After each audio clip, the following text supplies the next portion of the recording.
And we're very pleased to be joined from our nation's capital from a good friend of the program, Congressman Jim Himes, Democrat from Connecticut. Congressman, first of all, should I be comfortable that I can exhale here that we averted the cliff, or is that a little premature? Well, I think you can be comfortable. Look, there's still two houses that need to vote, but that is scheduled to occur in the next 3 to 4 hours. We anticipate having this done, and with any luck, the president will be signing this and ending this nightmare in the next 5 or 6 hours. As you know, Ted Cruz and Mike Lee and that gang over in the Senate have said that they won't stop it. Boehner is supportive. So again, you don't count your chickens until they hatch, but I think we're in good shape. I know it's just accounting, but I think it's going to be instructive. Do you think a lot of Republicans vote for this, or do you think just the bare necessity here come on board with it, what I would assume is almost every Democrat in the House? That's going to be a really interesting question, and I wouldn't necessarily assume that every Democrat will vote for it. I do think, there's been strong unity in the Democratic Party, but do remember that we're talking about a budget level here, the extension of a budget level here that is deeply uncomfortable. It's a level of spending below the Ryan budget. I can't tell you that many people around the Capitol like it, so I do think the Democrats will hang together, but I wouldn't entirely rule out, a couple of people just saying, the government can't run at this level. On the Republican side, it's pretty interesting. I actually think this may be a moment where a number of Republicans who don't live in those very safe, very deep red districts use this vote as a mechanism to say, look, I was part of putting a stop to a 2-week experience which really badly damaged the country and, hurt an awful lot of families. So we'll see. I think my own guess would be you're going to see more than the requisite kind of 20-25 Republicans that we need to pass this thing. We were hearing accounts, and it kind of echoed what we thought, that the speaker was trying to herd cats in the 11th hour with this whole process that went so south. Do you think the fever has been broken here? You guys are going to have to revisit this in January and February on budget and debt limit all over again. Have there been lessons learned out of this, or do the camps just go their separate ways and go right back to the same fight in a couple months?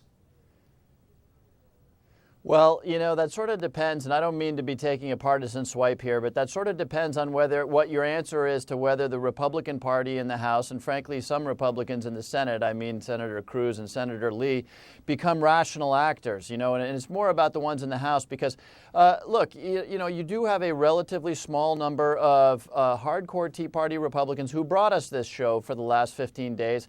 And, there's just not a Republican around who thinks that this has been good for the brand of the Republican Party. The numbers out there are just as stark as can be. And, guys like John McCain are calling this a huge mistake and whatnot. So the problem is, of course, you've got a few like Senator Cruz who, are playing to that very, very small minority of their party, and they will continue to do so. The question is, do the adults in the Republican Party step back in and say, hey, we just can't afford to take hits like this, and therefore, whether it's in February or January, are we going to govern? Look, we'll be tough conservatives. God bless them for that. We're, stand by your principles, but we're going to cooperate to govern in a way that in the way the country has traditionally been governed. While Republicans certainly took a hit, the biggest hit out of this by every single poll that was taken, I think in all Washington, and not just Congress, but belief in government took a hit here as well.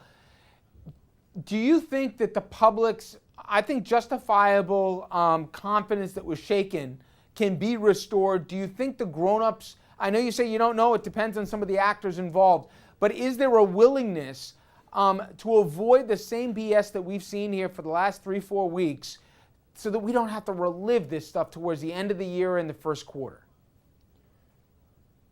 Yeah, I sure hope so, and you're absolutely right. Anybody who says there's been winners in this absurd last 15 days, forget about the Democrats and the Republicans and the president, all of whom have not come out of this looking particularly good. An awful lot of Americans suffered. Just your your meat inspector in the Midwest, your defense contractor in my state of Connecticut, the civilian workforce, all have suffered. For what? For nothing, for a temper tantrum. And, that reflects badly on the government as a whole.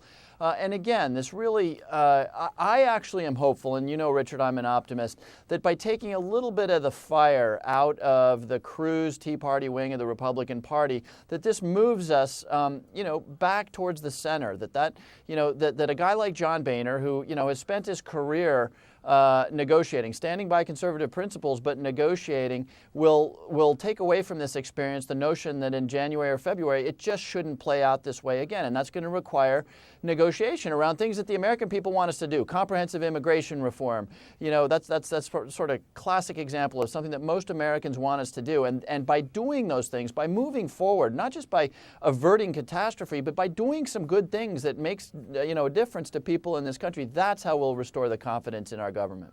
Last thing, now you can tell us, on Monday, did you think that you were going to get a deal before the deadline, or did you think the lunatics were going to actually win the day?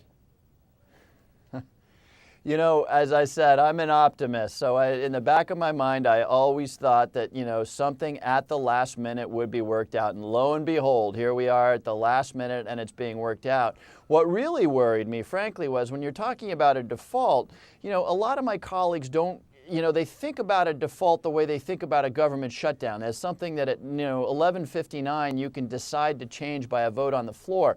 Of course, when you're talking about default, you're talking about market reactions, right, which are a lot less predictable, or a lot less controllable anyway than by the Congress. And I was just worried that the market, would act quickly. It didn't in the end. In fact, in the end, I think the market got a little bit more optimistic than I thought it had a right to be, with a couple of very big positive swings in the last couple of weeks.